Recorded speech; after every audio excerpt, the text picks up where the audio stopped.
দর্শক, আজকের ভিডিওতে আমি আপনাদেরকে এমন কিছু ব্যতিক্রম রাস্তা, বিল্ডিং এবং স্থাপনা দেখাবো যেগুলো অনেকটা অবাক করার মতো। ভিডিওটা পুরোপুরি দেখতে থাকুন। শুরুতেই যেই রাস্তাটিকে দেখছেন, দেখুন পাহাড়ের কোল ঘেঁষে কিভাবে রাস্তাটাকে নির্মাণ করা হয়েছে। চায়নাদের বুদ্ধি দেখুন।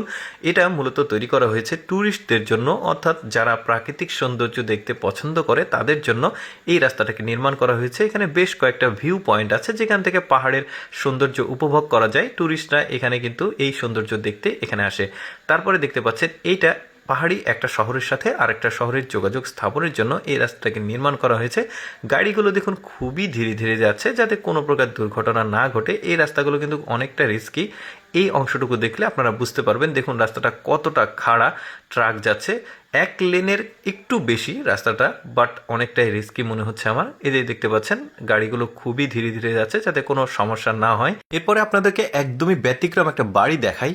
এতটা চিকন একটা বাড়ি, 6 তলা বিশিষ্ট। কিভাবে বাড়ির মালিক এখানে থাকে, সম্ভবত 80 মিটার একটু প্রশস্ত হবে।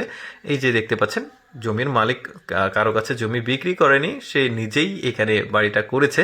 দেখুন কতটা চিকন একটা 6 তলা বিশিষ্ট বাড়ি। এবার পরিকল্পিত একটা এলাকা দেখায়। দেখুন এখানকার বাড়িগুলো দেখতে সবগুলো একই রকম, ডিজাইনগুলোও বেশ চমৎকার দেখতে পাচ্ছেন। নদীর বা পানির উপরে এই বাড়িগুলো, ভাসমান একটা এলাকা। এবার অপরিকল্পিত একটা এলাকা দেখায়, পাড়া বলতে পারেন। দেখতে পাচ্ছেন পাহাড়ের একদম কোল ঘেঁষে কতটা খাড়াভাবে এই বাড়িগুলো ঘিঞ্জিভাবে একটার সাথে আরেকটা লাগিয়ে তৈরি করেছে। চিন্তা করে দেখুন কোনোভাবে ভূমিকম্প হলে কি অবস্থা হবে।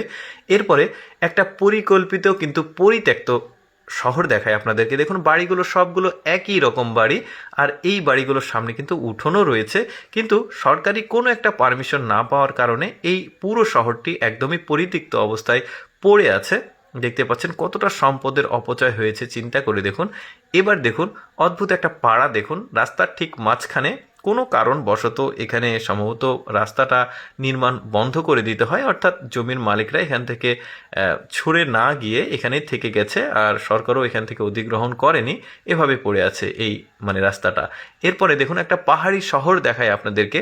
দেখুন এটা একটা পাহাড়ি শহর, সুউচ্চ বড় বড় সব পাহাড়, আর ঠিক মাঝখানে মনে হচ্ছে একটা ড্রেন। আর এখানে অনেক বড় বড় বিল্ডিংগুলো তৈরি হয়েছে। এখানে কিন্তু আধুনিক সকল সুযোগ সুবিধাই রয়েছে।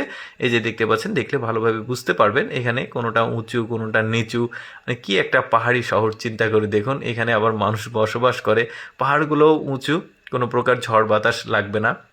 এরপরে দেখুন এটাও বেশ চমৎকার একটা পাড়া, চারিদিকে সুউচ্চ উঁচু উঁচু পাহাড় আর মাঝখানে একটা পাড়া। দর্শক, আমি সবসময় চেষ্টা করি আপনাদের সামনে অদেখা ভিডিওগুলো উপস্থাপন করতে। এরকম ভিডিও প্রতিদিন দেখতে আমাদের পেজটি ফলো রাখতে পারেন। আজকের এই ভিডিওটি কেমন লাগলো অবশ্যই কমেন্ট করে জানাবেন।